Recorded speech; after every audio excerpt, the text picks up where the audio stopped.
that is the next move. And you said it will happen, Boone. Well, Bleacher Report had an article they put out, and it was kind of I guess to read the exact like what they were doing is 7 surprise trades NFL teams could make after free agency. Okay, and they had the Lions making a trade, and they traded for an edge. And that edge, That's it. Bryce Huff. Former Eagle, or I guess he's still the Eagle, still an Eagle. Yeah. Former Jet, Bryce Huff, who they signed to a 3-year, $51 million deal with the Eagles. The deal included $16 million with a signing bonus, $34 million in guaranteed money. Okay, and an average annual salary of a little more than $17 million. Okay, and it says here in 2025, by the way, this is on SI.com, Detroit Lions. John Macaroon already covered it, so go check it out. Check out our guy John's article here. Huff's base salary is $1 million, almost 1.2. This season, has a cap hit of $7.5 million. He has multiple void years tacked onto his contract. So dealing for the 26-year-old would likely mean he would land on the roster for at least the next 3 seasons. Okay. With the Jets in 2023, the former Memphis Tigers lineman recorded 10 sacks before departing for a lucrative contract with the Eagles. The Eagles actually signed him, and then the Jets signed Hassan Reddick. Yeah. Like swapped places, and Bryce Huff did not play really at all this year for the Eagles. Can I just make my statement on this? Because it'll be pretty. That is a red flag, but quick. Yeah, go ahead. I'm out. There's just certain guys like I think I looked at like he had a good year in 2023. I pulled his stat. 2023 had the 10 sacks. Yeah. Outside. 2020, 14 games, 2 sacks. 2021, 9 games, 2 sacks. 22, 14 games, 3.5. Last year, he played in 12, 2.5. And he really didn't get, like, I don't know if it's someone like, what did you give up, like a 6-round pick for a guy like that? And it just turns into like, let's take a chance and try and revitalize his career maybe. And there's really not that much a risk to it. And it's like low risk. That's really like a low risk, high reward, I guess, depending on the amount of money and all of that that comes with it. But like you're banking on that 2023 season, sitting there going, okay, yeah, that. I don't know. I think again, I'm gonna sound repetitive with it, but like Bryce Huff or like Matthew Judon or Zadarius Smith. Because Zadarius Smith on a the one price comes in. Bryce Huff, you're having to give up a draft. You're have to give up assets for it. And at the same side as that trade, you're bringing on the contract that's $7 million cap hit when you can get one of those 2 other guys for around $7 million as well. So I'm not going to sit there and I don't know. I think I'm out. Yeah, it sounds crazy to say, Booner, because I agree with you. And Jeff, I'm assuming you're going to be in the same boat when you look at it. Like we're dying for an edge rusher in Detroit, but now we're getting one in Bryce Huff thrown our way. Potentially, we're saying no, but it's for a reason. This is a guy that Boone. I think you hit it the spot on when you said he can possibly come here and turn his career on in Detroit.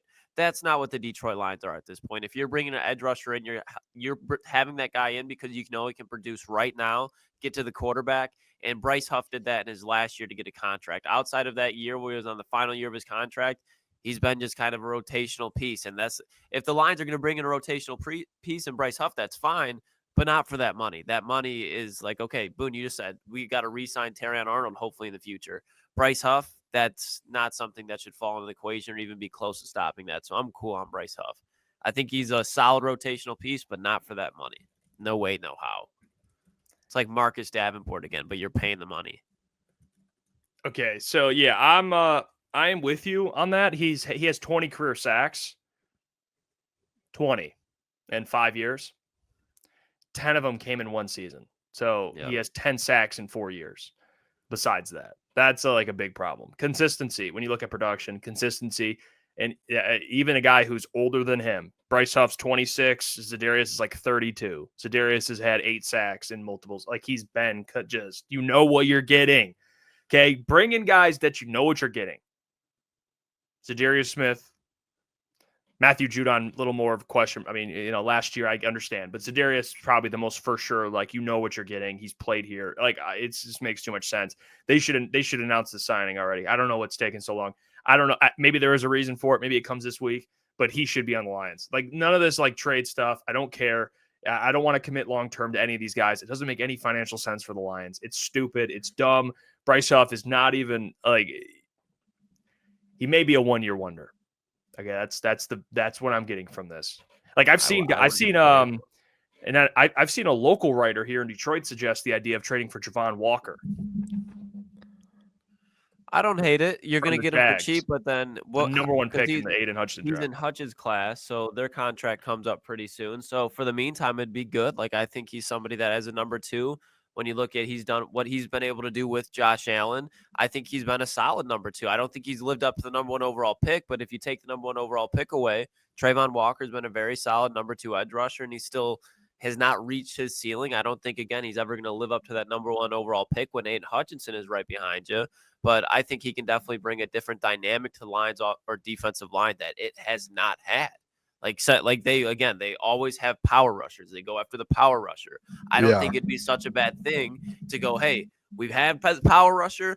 On the other side of that, let's switch it up and create a contrast with this defensive line with the skill sets. It's harder to game plan for that, in my opinion. And I understand I'm not an NFL coach, but I feel like if you have a dominant power rush and then an element of a speed rush, that's much harder to game plan for than just straight power rushing. So I think bringing in somebody athletic and young off the edge, that's a positive to have. He's not terrible against the run either.